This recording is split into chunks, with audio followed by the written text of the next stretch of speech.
Assalamualaikum dan selamat sejahtera. Saya Siti Nusyahira binti Roslan, bernombor matrik 212824. Hari ini saya akan membentangkan laporan pengalaman awal di sekolah sepanjang saya di SMK Bukit Nenas, Sekolah Sukan Negeri Terengganu selama 10 hari. Sejarah sekolah. Sekolah Menengah Kebahasaan Bukit Nenas merupakan sekolah harian di daerah Setiu. Sekolah ini mula beroperasi pada 14 Mei 2005. Pada awal penubuhan, sekolah ini mempunyai 3 blok iaitu Blok A, Blok B dan Blok C. Penubuhan Sekolah Sukan Negeri Terengganu telah menjadi realiti apabila dirasmikan oleh YB Haji Din bin Adam, Esko Kebudayaan Belia dan Sukan pada 5 Februari 2006. 8 jenis sukan telah disediakan di sekolah ini seperti olahraga, sepak takraw, bola baling, pingpong, memanah, bola jaring, badminton dan gimnastik. Selaras dengan penubuhan Sekolah Sukan Negeri Terengganu, banyak kemudahan yang telah dinaiktarafkan seperti padan bola sepak, track sintetik, gelanggang seberguna berbumbung, dewan squash dan dewan gimnastik. Misi sekolah ini adalah melestarikan sistem pendidikan yang berkualiti untuk membangunkan potensi individu bagi memenuhi aspirasi negara. Visinya adalah pendidikan berkualiti, insan terdidik, negara sejahtera. Matlamat adalah melatih atlet Terengganu yang berpotensi secara berterusan, sistematik dan kompetitif. Yang kedua, melahirkan atlet Terengganu yang berkualiti. Yang ketiga, memantapkan pengurusan pembangunan sukan untuk memperkasakan sukan di negeri Terengganu. Lokasi sekolah. Sekolah Menengah Kebahasaan Bukit Nenas terletak di Muking Hulu Nerus, satu dalam kawasan seluas lebih kurang 20 hektar. Kedudukannya di tepi jalan, iaitu Jalan Menghala ke Tasik Kenyir yang merupakan kawasan peranginan terkenal di negeri Terengganu, iaitu 48 km dari Bandar Permaisuri. Infrastruktur sekolah seperti Dewan Gimnastik, Surau, Koperasi Sekolah, Dewan Utama, Astaka dan Asrama.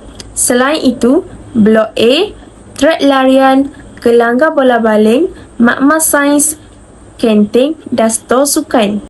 Selama saya mengikuti pengalaman awal di sekolah di SMK Bukit Nenas selama 2 minggu, saya dapat lihat ini merupakan gambaran persekitaran yang wujud di sekolah ini. Ini merupakan suasana dalam bilik darjah semasa proses pembelajaran dan pengajaran bersama pelajar di SMK Bukit Nenas bersama dengan guru pembimbing saya. Pemerhatian terhadap proses pengajaran dan pemudahcaraan dalam bilik darjah dilihat dari segi 6 perkara ini. Kekuatan aktiviti semasa pengajaran dan pembelajaran. Yang pertama, guru menerapkan konsep pengajaran dan pembelajaran berasaskan 3 domen, iaitu psikomotor, kognitif dan afektif. Selain itu, guru juga menyampaikan pengajarannya berkonsep 2 hala dan guru juga mewujudkan suasana kelas yang proaktif dan progresif.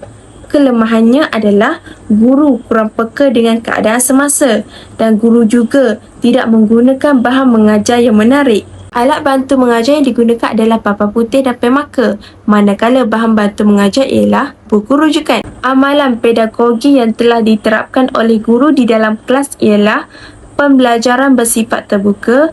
Selain itu, guru juga menggunakan pelbagai intonasi dalam pengajarannya. Guru membuat penyediaan rancangan pengajaran RPH. RPH adalah salah satu rancangan pengajaran dan perlu mengikut sukatan pelajaran dan rujukan. RPH juga merekod rancangan unit-unit pembelajaran yang telah ditetapkan. RPH juga penting untuk meramal bilik darjah yang bakal dihadapi oleh guru. Guru juga mengaplikasikan pelaksanaan kebat di dalam kelas seperti membuat penyoalan aras tinggi. Selain itu, guru juga menerapkan konsep peta minda dan soal jawab dengan pelajar. Kesediaan diri sebagai bakal guru ialah belajar untuk mengawal keadaan kelas, mengetahui rancangan pengajaran tahunan dan harian, mempersiapkan diri bagi kemahiran murid di tahap menilai dan mencipta soalan kebat. Refleksi aktiviti kurikulum yang saya dapat perolehi di sekolah ini ialah dari segi sukan permainan, iaitu bola sepak, di mana guru pembimbing saya merupakan salah seorang jurulatih pasukan bola sepak di sekolah ini. Jadi saya berpeluang untuk melihat bagaimana program perlawanan bola sepak Liga KPM 2023 ini dijalankan. Perlawanan ini dijalankan pada 29 Julai 2023 melibatkan pasukan bola sepak bawah 15 dan 18 tahun. 3 buah negeri telah menyertai pertandingan ini, iaitu Negeri Johor, Negeri Sembilan dan Kuala Lumpur. Proses pengandalian perlawanan bola sepak Liga KPM 2023 ialah SMK Bukit Nenas menjadi tuan rumah untuk perlawanan kali ini. Setiap pasukan diminta berkumpul di padang. Setiap pasukan diminta menghantar guru pengiring untuk sesi pendaftaran. Pasukan bawah 15 tahun SMK Bukit Nenas bertemu dengan Negeri Johor dan Negeri Sembilan, manakala pasukan bawah 18 tahun SMK Bukit Nenas bertemu dengan Negeri Johor, Negeri Sembilan dan Kuala Lumpur. Kekuatan perlawanan bola sepak ialah mempunyai semangat pasukan yang kuat dan jitu. Selain itu, mengamalkan konsep tolak ansur dalam sepasukan. Manakala, kelemahannya adalah mereka tidak dapat menjangka kemahiran ditunjukkan oleh pihak lawan.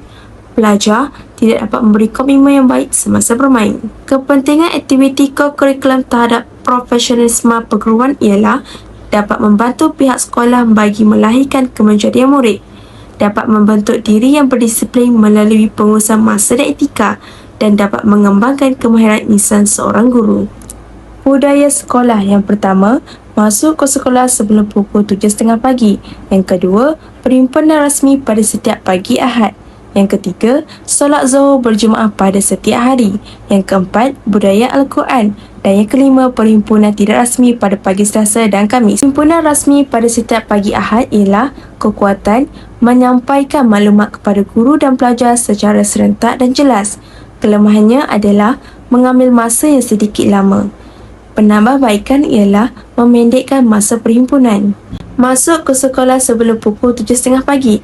Kekuatannya adalah mendidik pelajar dan guru untuk lebih berdisiplin dan menempati masa. Kelemahannya adalah terdapat pelajar yang datang lewat ke sekolah. Penambahbaikan adalah mengetatkan peraturan dan mengenakan hukuman kepada pelajar yang lewat. Budaya Al-Quran: kekuatannya adalah mendekatkan diri pelajar dan guru kepada pencipta. Kelemahannya adalah terdapat pelajar yang tidak menghadirkan diri pada sesi bacaan Yasin. Penambahbaikan memberi sedikit ceramah mengenai hal keagamaan selepas bacaan Yasin. Solat berjemaah pada setiap hari. Kekuatannya adalah memupuk ketakwaan kepada pencipta. Kelemahannya adalah mengambil sedikit masa untuk menunggu pelajar hadir ke surau. Penambahbaikan ialah memberi hukuman ringan jika terdapat pelajar yang datang lewat ke surau tanpa alasan yang relevan. Perhimpunan tidak rasmi pada hari Selasa dan Khamis. Kekuatannya adalah dapat menyampaikan info-info terkini mengenai perkembangan sekolah. Kelemahannya adalah mengambil masa yang lama sehingga mengganggu masa PDPR pertama. Penambahbaikan ialah menyampaikan maklumat mengikut masa yang telah ditetapkan. Budaya kerja: yang pertama, pemikiran terbuka. Yang kedua, pengurusan masa yang cekap. Yang ketiga, kerjasama dalam kumpulan. Yang keempat, profesional dalam perkhidmatan. Dan yang kelima, nilai murni dan etika guru cemerlang. Kekuatan pemikiran terbuka ialah sesuatu kerja yang dilakukan akan menjadi mudah dan lancar. Kelemahannya adalah segelintir guru tidak selesa dengan pendapat orang lain. Penambahbaikan ialah menyemai sikap keterbukaan dalam diri apabila diberi atau memberi pendapat. Kekuatan pengurusan masa yang cekap ialah memudahkan proses pengajaran dan pembelajaran menjadi lebih lancar mengikut sukatan yang telah ditetapkan. Kelemahannya adalah sesetengah guru tidak dapat hadir ke kelas tepat pada waktunya kerana disebabkan oleh masalah kesihatan. Penambahbaikan ialah guru sentiasa peka dan prihatin terhadap jadual waktu kelas pelajar supaya tidak berlakunya pembaziran masa. Kekuatan profesional dalam perkhidmatan ialah warga SMK Bukit Nenas melayan kami dengan baik dan mesra apabila kami memerlukan maklumat sekolah. Kelemahannya adalah kekurangan penyediaan maklumat mengenai pengurusan sekolah. Penambahbaikan ialah menyediakan lebih banyak maklumat dan meningkatkan kemahiran komunikasi antara satu sama lain. Kekuatan kerjasama dalam kumpulan ialah dapat menjalinkan hubungan silaturahim antara guru. Kelemahannya adalah kadang-kadang guru tidak dapat bagi kerjasama kerana terlibat dalam program luar seperti bawa pelajar ke MSSD.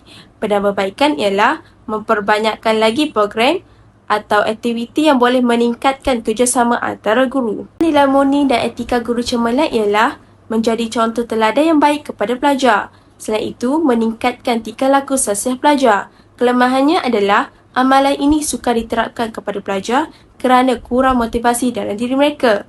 Penambahbaikan ialah memperkayakan lagi amalan nilai murni dalam kalangan guru supaya lebih ramai guru cemerlang dapat dihasilkan. Kepentingan mengamalkan budaya sekolah dan budaya kerja terhadap profesional perguruan ialah segala urusan akan menjadi lebih mudah di mana guru-guru di sekolah ini telah menerapkan konsep kolaborasi di mana mereka saling memberi idea dan membuat pertukaran idea bagi menjayakan sesuatu program yang telah dijalankan.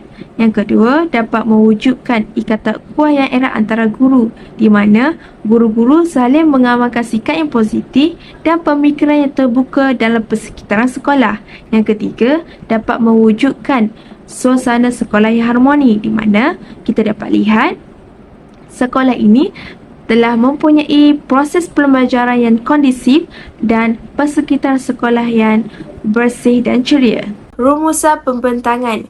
Berdasarkan pengalaman yang saya perolehi semasa melakukan PALS di SMK Bukit Nenas ialah memperolehi ilmu pengetahuan dari segi cara mengajar dan menjadi seorang guru yang profesional. Selain itu, saya juga belajar bagaimana untuk mengawal kelas dan melaksanakan tugasan dengan sebaik mungkin. PALS ini sebenarnya mengajar saya untuk belajar, mengetahui latar belakang sekolah, infrastruktur sekolah, organisasi sekolah, aktiviti kokurikular yang dijalankan, budaya sekolah dan budaya kerja yang dijalankan. Cadangan penambahbaikan kursus PALS ialah menyediakan buku catatan harian pelajar supaya dapat mencatat info-info mengenai sekolah sepanjang tempoh persekolahan 2 minggu.